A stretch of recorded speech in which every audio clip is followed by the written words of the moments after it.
tell me more about that. Just that sentence right there. Tell me more about that. Yes. That's what women want to hear from men. Anytime you say, tell me more, oh my God, you're engaging that woman.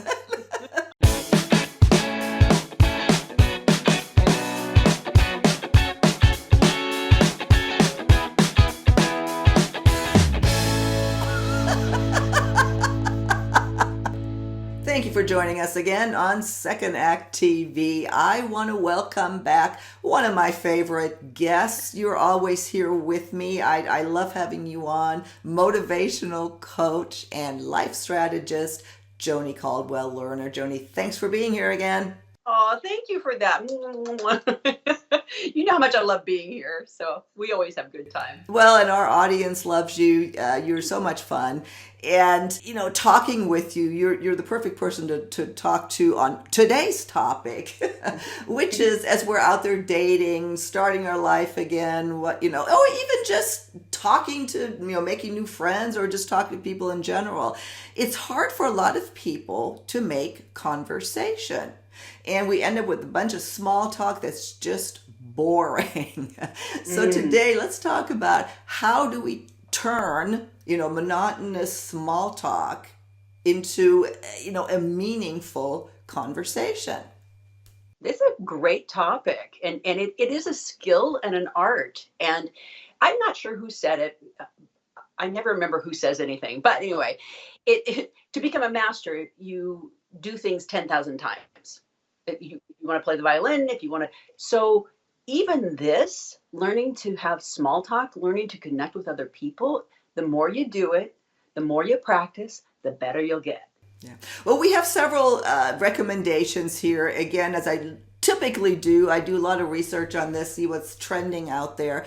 And there's about, 5 or 7 tips or something. We'll go over it. The first one is ask why and how questions.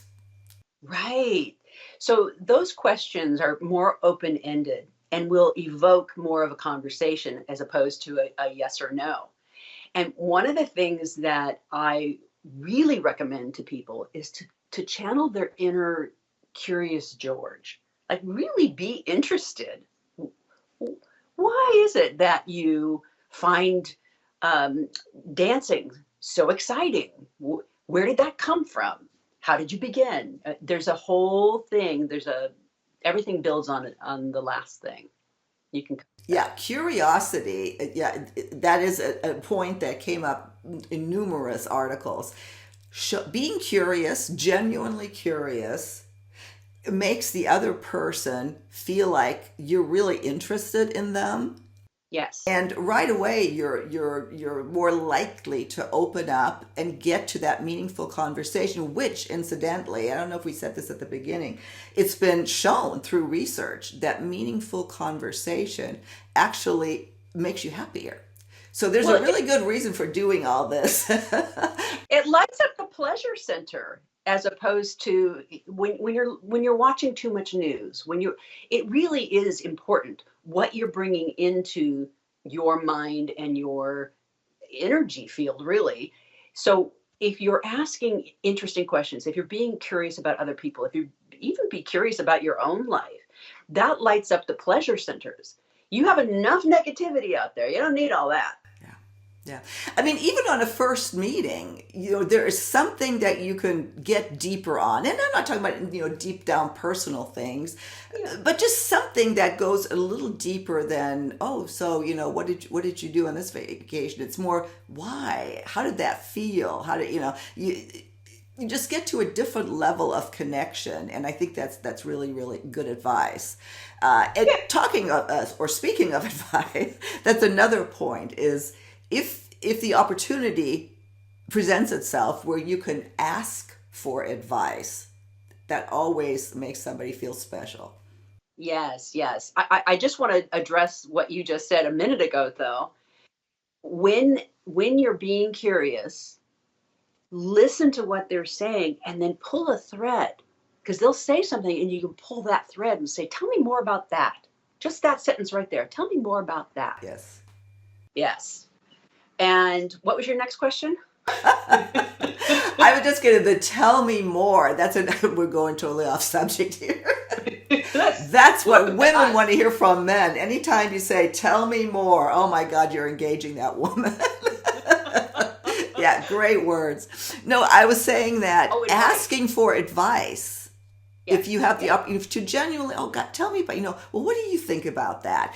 It's funny how they have it worded here. We all admire the wisdom of those who come to us for advice. So Right. true.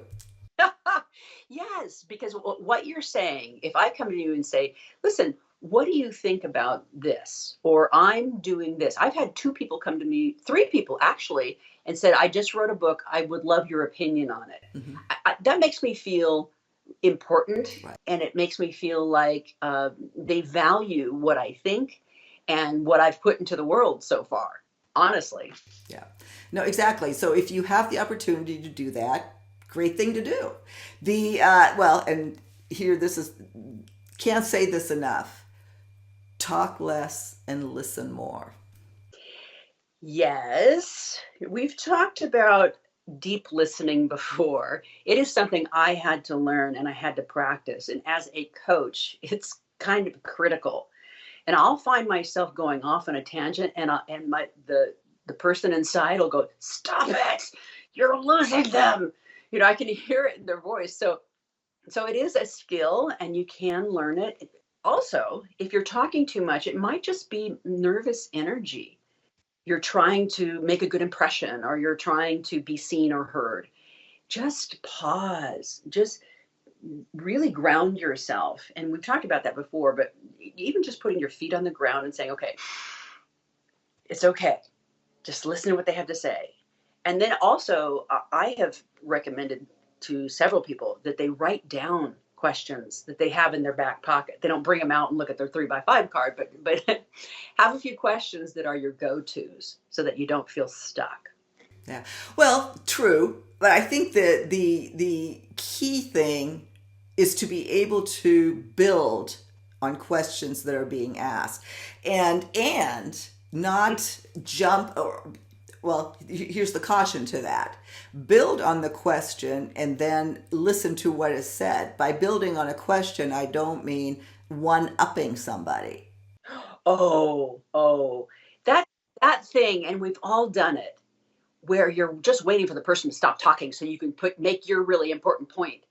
If you're truly present in the moment and you really are listening to what the person is saying, it is a completely different experience. There's nothing for you to prove or be right about. Seriously. Yeah. Just be in the moment and experience this human being.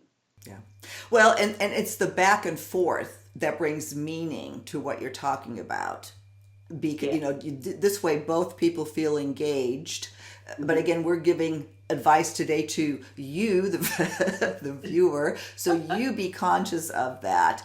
And just know that you are much more interesting if you just shut up and listen and make the other person feel interested. We did a segment on that as well.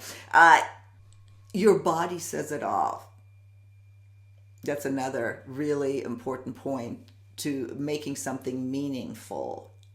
Yeah, thank you for saying that. If you're leaning in to the conversation, people feel like you're really engaged. If you're doing this, and I have a weekly Zoom call with some pretty high level people, and there's one guy on there that's always like this, and I have to not make assumptions, not assume that he's whatever it is he's thinking is what, but it does. I My eye is drawn to it because body language is very, very powerful. If you want someone to feel like you're really interested and interesting, lean forward, like really, hmm, as opposed to, And eye contact. ah, Maintaining yes. eye contact, that is something that I very consciously do anytime I talk with anybody. To me, it comes a little natural. Some people are uncomfortable with that. It Nothing draws you together and puts meaning into a conversation than I was about, connecting, visually. yes, yes. Sorry to step on that. I was about 25 years old, and I had a dear best friend who was married, and her husband said to her, "I really like Joni, but she never looks me in the eye." And it's almost like a wounded animal, you know? It's like, and I thought, "Oh my gosh." I began, the more I did that and owned my space, the more confident I became. The confidence didn't come first. I just started practicing the eye contact. I didn't even realize I wasn't I didn't realize I wasn't doing it. So now I'm like, nah. Well, and that's what I like about our segments, and hopefully our viewers like the same. We don't have all the answers, but this is all stuff to think about that you might not even realize you were doing. Yes. Especially the just don't talk so much. You don't impress anybody by listing all your accolades. There's nothing more boring, quite frankly. Drawing out the other person, that's what makes you interesting, and again puts meaning into what you're talking about. The other, and we're starting to come to the end, is lose the phone. It's just changed the way that we converse, that we communicate. It's awful. We've mentioned this before because it's so important. We'll mention it a bunch more times. It seems like a no-brainer. Mm-hmm.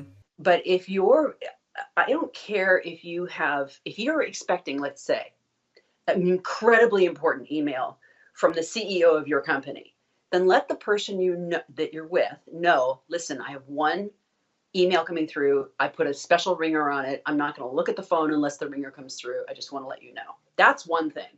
But if it's sitting on the table and you have notifications coming, I have all notifications turned off on all of my devices. I'm sorry, but there's only so much life energy. And if I'm constantly drawn to these Right. things, then it distracts from being in the moment with that human being. Yeah, and there's nothing more rude. I just, oh my God, if somebody has fun, oh yeah, okay, what? Oh yeah, well, oh, that's good. Yeah, good. Yeah. I just, you know what? Just, okay, done.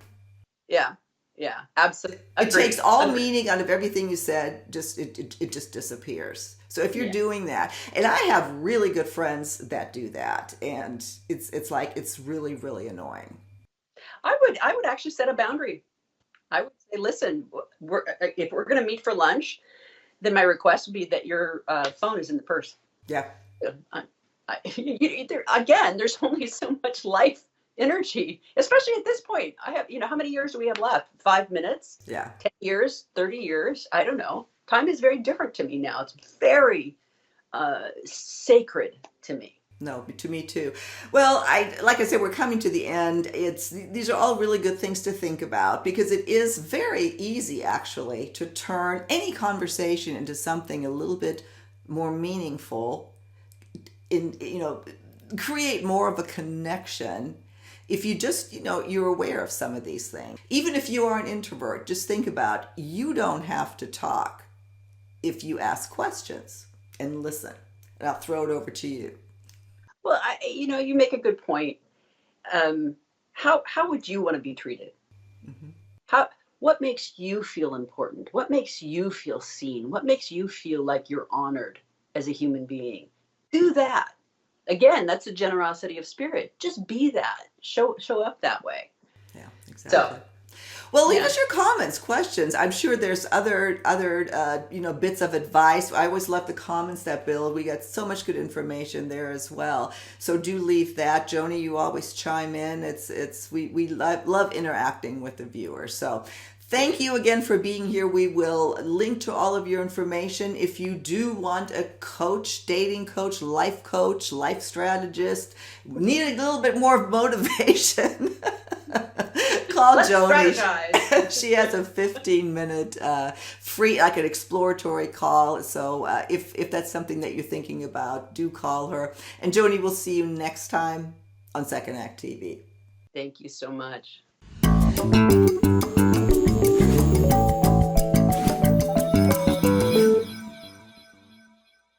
If you haven't done so already, please be sure to subscribe to our channel. The button is right here. Just click on through to YouTube, and when you see the little bell right next to the subscribe button, hit that too, and we'll notify you every time we launch a new video. See you next time.